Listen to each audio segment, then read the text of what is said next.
Hi, my name is Paul Warnock, and I'm going to talk about the masculinity secret. Now, before I give the secret away, I want to give you just a little bit of background information as to, why I'm interested in this subject. Over the years, I've been uh, fascinated by the fact that some people find it really easy to talk about their feelings and emotions, and others really struggle. Um, and this varies for both men and women. Some colleagues of mine at Bangor Uni, we got together and we've done a research project on this subject. So I've popped in the sort of background to the slides, are they're all photos I've taken at my favorite time of the day, either first thing in the morning at sunrise or at sunset. So hopefully they're not too distracting. Alexithymia is the lack of words to describe emotions, and this term was first coined by Sifnios in 77 from Greek, from a Greek background, and it really captures this idea that people might have a personality trait that, for whatever reason, they really struggle to talk about their feelings. A lot of the research has been done in Canada and America.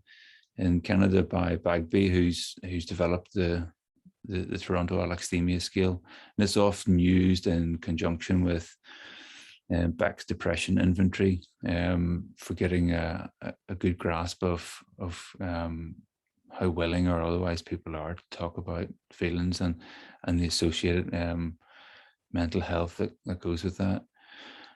This has been translated into German and Japanese and Finnish, and so it's quite internationally renowned.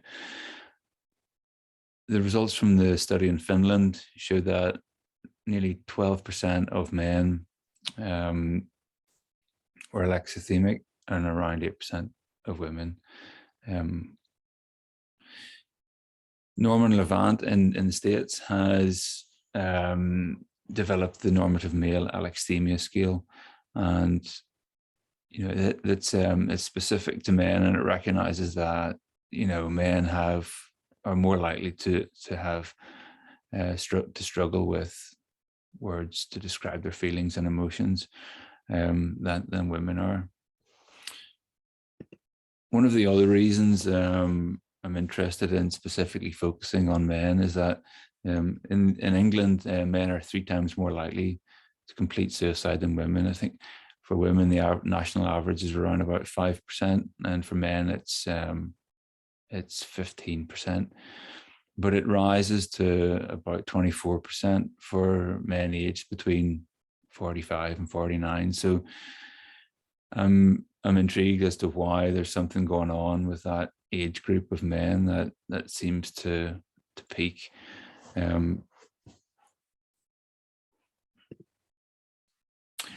So the basis of this research study has been of this particular aspect of it has been, does alexithymia does it increase as men get older? Is it as simple as that? Can it be measured and recorded and maybe inform counsellors and help guide and direct interventions? This is the questionnaire. It's a 6-point questionnaire, and I've sort of compressed it. I've compressed the first 2 points into one. So, this sort of it requires participants to respond to the statement on a 7-point Likert scale, ranging from strongly agree to strongly disagree. So things like, I don't like talking about my feelings, even with close friends. Some people just see that as being very private, and they don't really open up. Some people also find it really tricky, showing affection even to family members. Things like, telling others that they really care about them. For some reason, that seems to be all connected. And then emotions of hurt when someone's been offended or hurt. Can they actually talk about it? Can they raise that?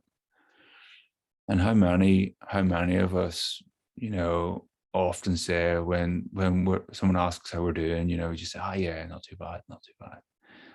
I definitely feel like I'm in that group. So this is a brief form of I think the original questionnaire was a 20-point questionnaire, and this is reduced down to 6 points. I was in a study group with I think 5 other people, and we had several other questionnaires. So this sat in along with about another 25 questions. So it did become quite a lengthy process for participants. So the results indicated that there was a slight increase in alexithymia in men as they get older. The highest scores were men in their 70s, and the lowest scores were sort of late teens. We didn't go any younger than 18 years old, just from ethics, for getting ethics approval. It would require a different process to work with with children. But that could be an interesting area of research in the future, to establish when boys start to develop, those sorts of attitudes, and when they start to find it more difficult to talk about feelings. So overall, the scores were pretty evenly distributed with only subtle differences. So there was no real significance and not a really strong correlation. But a few other interesting things sort of came out of the study. I was fascinated by the fact that this is kind of how I expected it to look, in terms of alexithymia with age, but we didn't get a strong result that way. But it was really interesting that a lot more people in their 20s responded to the questionnaire and completed it than any other age category. And it tapers off as men get older. Although this is we can't really infer that this relates to levels of alexithymia, because it could be other factors at play. This questionnaire was live during lockdown, so the only way of accessing it was online through social media forums. So it might not be preferred method for gaining this sort of information. I do wonder in the future research might be really useful to sort of do it as a more based on interviews and gaining opinions from counsellors and therapists.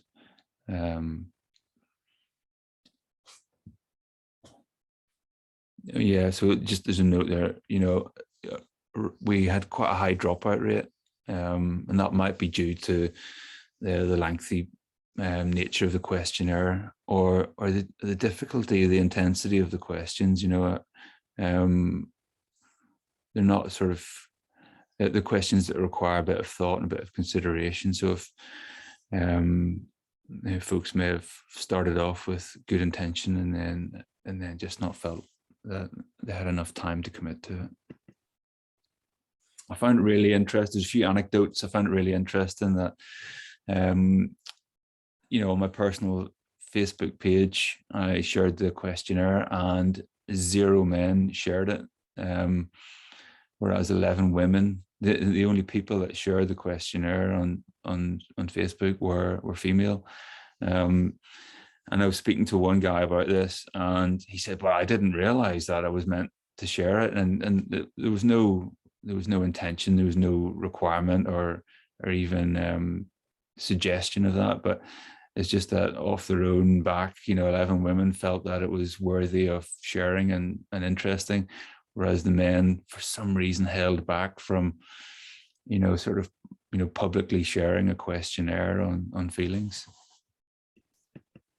There are a few other conversations that that got started due to one friend said that he'd seen, as an older elderly gentleman, said that he'd seen the questionnaire, but he didn't open it. I said, well, why don't you? Why don't you open it and fill it in? It'd be really helpful. And he just blanked me, didn't say anything. And then I suggested that he share it on Facebook with, he's in a few other Facebook groups for retired people. And again, no response. So we kind of swiftly moved the conversation on to something a bit less awkward. It could be beneficial for counsellors to split alexithymia into 3 points. Externally orientated thinking, something that, a shared objective or a task or somebody else's response or someone else's relationship. It's much easier for people to talk about another scenario when it's not personal to them, when it's not their relationship. And this can be really useful in at the sort of rapport building stage, or allowing a client to have pace, control the pace of the conversation, and then maybe talk about things that are easy like that before they get into deeper issues. But actually describing a feeling is really difficult if you can't even identify it.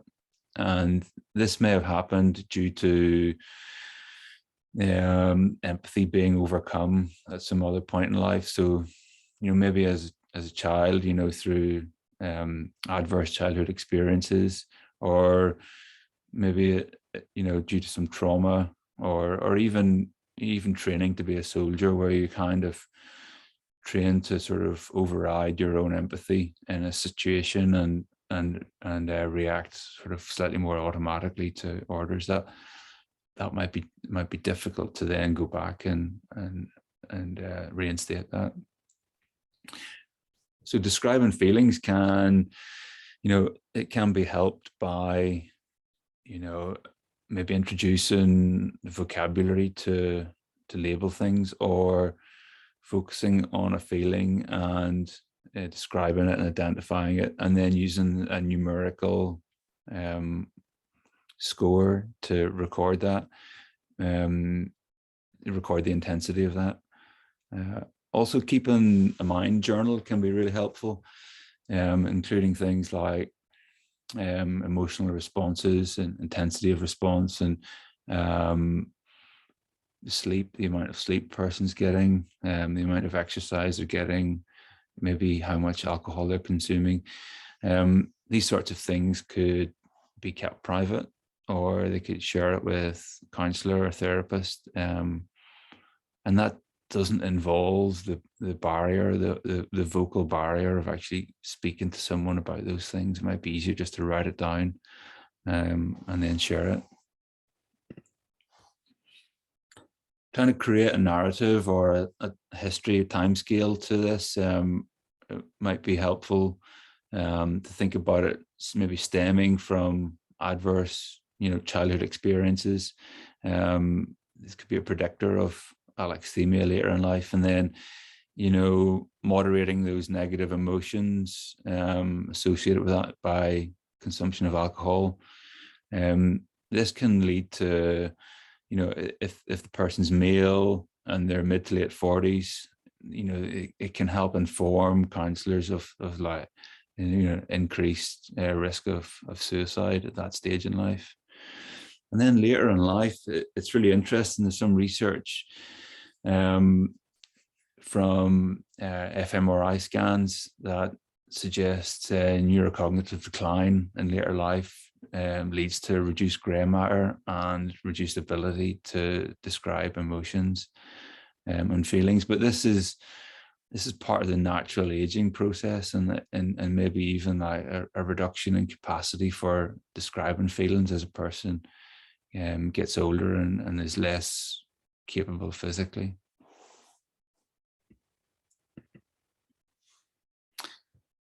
The less psychologically minded client might struggle to identify and talk about their feelings and emotions, and maybe even having a preference for talking about their physical health, really tangible things, external events. And this can actually lead to, therapists feeling bored or distracted, or, maybe even incompatible with that client. So, maybe using those sorts of feelings can help identify that client could actually be have an alexithymic personality trait. This isn't a diagnosis, it's a variable. And as we've mentioned, through intervention and essentially lots of empathy from the counsellor can help to rewire those sorts of associations.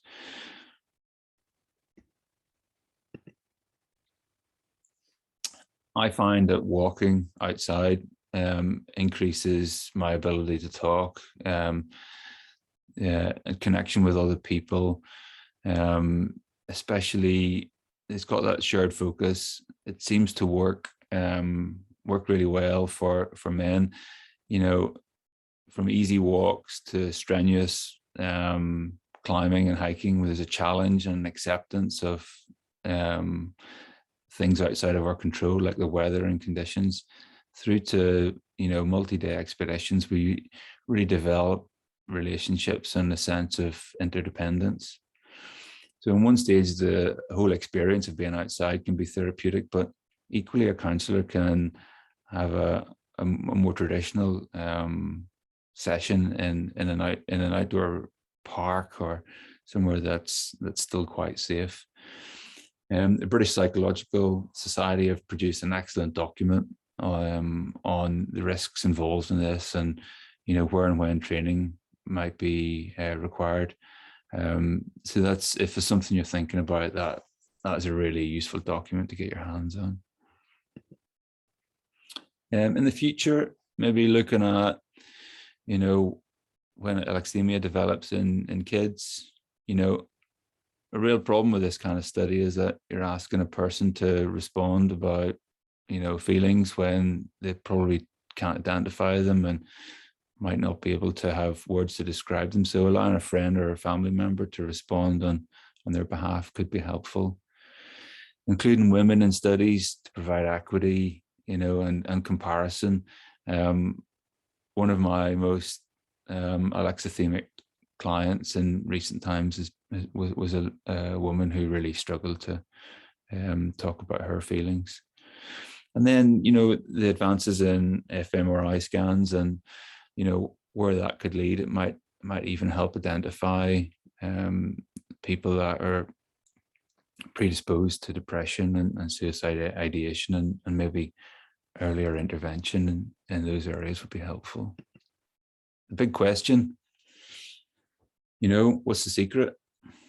I suppose, we condition men into keeping their feelings secret, as boys, big boys don't cry, keep a lid on your emotions. And then they've no way of expressing that later in life. And they're not even aware of that. They're not even aware that this may have been something that's been conditioned in childhood. And they've got these values. So the very British attitude of keep calm and carry on, that's kind of what we've been conditioned into believing. Just got some notes here at the end, including a few references, a little bit more information there. Some information about where to get outdoor qualifications and insurance, and my own contact details there. Please email me if you've got any questions, or want any further ideas on our thoughts on this presentation. That's it then. Thank you.